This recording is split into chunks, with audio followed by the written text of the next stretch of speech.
Olá, príncipes e princesas reais, bem-vindos a mais uma história da vida real e da realeza. É muito bom ter você por aqui para mais um vídeo da playlist Príncipes Reais. Venha comigo para a história de Antônio Gastão Felipe Francisco de Assis Maria Miguel Gabriel Rafael Gonzaga, de Orleans e Bragança, príncipe do Brasil, príncipe de Orleans e Bragança, conhecido como príncipe soldado, um membro da família imperial brasileira. Não se esqueça que eu preciso da sua contribuição para dar continuidade a esse trabalho. Ajude a fazer o nosso canal crescer e aparecer. Fortaleça essa corte. Eu conto com a nobreza do seu coração. E agora é hora da nossa biografia. Ele nasceu em uma casa alugada por seus pais, a última princesa imperial do Brasil, Dona Isabel de Bragança, e o príncipe imperial consorte, Dom Gastão de Orleans, o Conde D. Eles estavam em Paris devido a um tratamento de saúde, e lá nasceu o pequeno príncipe, em 9 de agosto de 1881. Seu pai era neto do último rei da França, Luís Filipe I, e sua mãe era a filha mais velha e herdeira do imperador Pedro II do Brasil. Ele foi o terceiro e último filho do casal.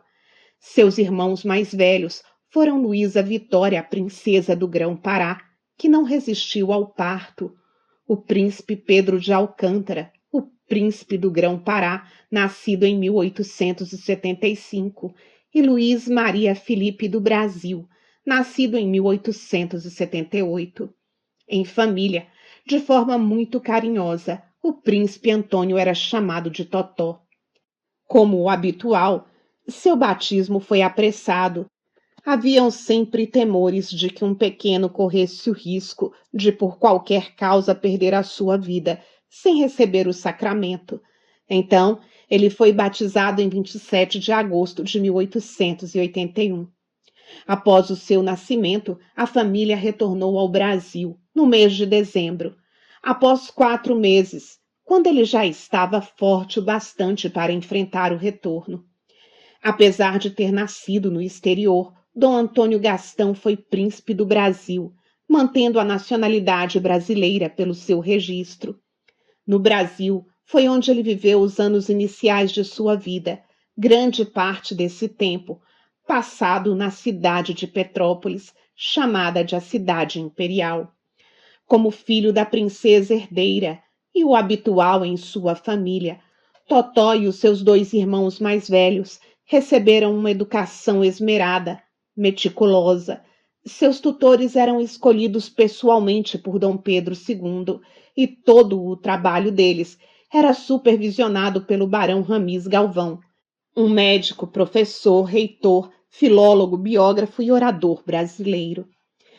Com os seus irmãos, criou o hábito de escrever periódicos abolicionistas em pequenos jornais, chamados Correio Imperial, Correio Mirim e Correio Açu, com a ajuda dos abolicionistas Barão de Loreto e do Barão de Ramis.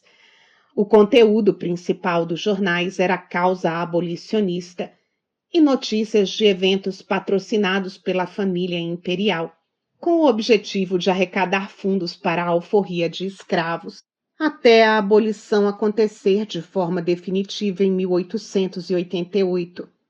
Em 15 de novembro de 1889, quando aconteceu a proclamação da República e imediata expulsão da família imperial do Brasil, o príncipe, que tinha apenas 8 anos, partiu para nunca mais retornar às terras brasileiras. No exílio, viveu primeiro em Portugal e depois na Normandia, onde ficava o Castelo d'Eu, localizado na região da Alta Normandia, na França. Gastão de Orleans, o Conde d'Eu, recebeu permissão de seus familiares para residir no castelo, junto com a sua esposa, a princesa Isabel do Brasil, e os 3 filhos. Na verdade, os seus descendentes residiram no castelo até 1945. E foi lá que Totó viveu a maior parte de sua vida. O pequeno sofria com bronquite crônica, mas foi uma criança feliz e tranquila. Apesar dos percalços de ter passado de filho da herdeira do trono a príncipe exilado, ele estudou na Academia Militar Teresiana, uma academia militar na Áustria, onde as forças armadas austríacas treinavam os seus oficiais. Antônio foi impedido de se juntar às forças armadas francesas por uma lei que proibia os membros da família real francesa deposta de servir nas forças armadas. Então, depois de se formar, ele serviu como tenente dos Hussardos, uma classe de cavalaria leve do exército austro-húngaro, atividade que ele exerceu de 1908 até 1914. Ele e seus 2 irmãos serviram ao imperador Francisco José I em várias ocasiões, lembrando que o príncipe e o imperador tinham laços familiares por parte de Dona Leopoldina, sua bisavó, que era austríaca e uma autêntica Habsburgo. E agora entendemos o termo, o príncipe soldado. Em 1914, o príncipe Antônio deixou o exército austro-húngaro porque se recusou a lutar contra a França, que considerava o seu segundo país. O jovem era destemido e amava as suas 2 nações. Foi quando aconteceu o evento que mudou os rumos da Europa, o primeiro conflito mundial. Antônio quis defender a França, mas foi impedido pela lei.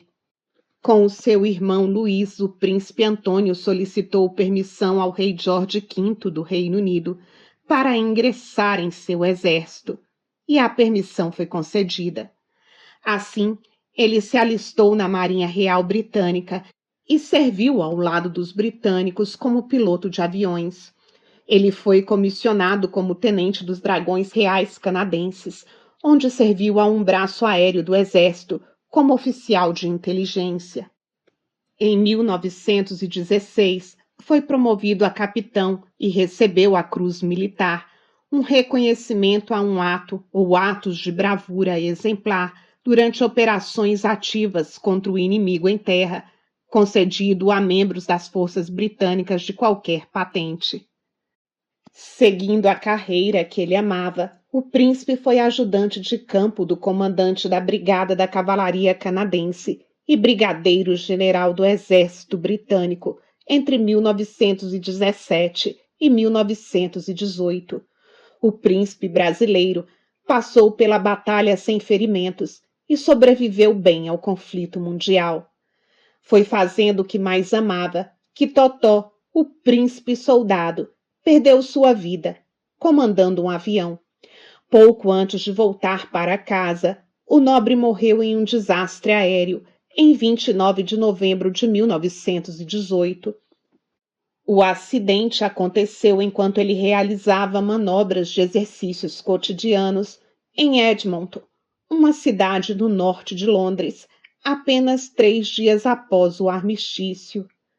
Alguns dias depois, foi enterrado na Capela Real de Dreux, tradicional local de sepultamento da família real francesa da Casa de Orleans, na França.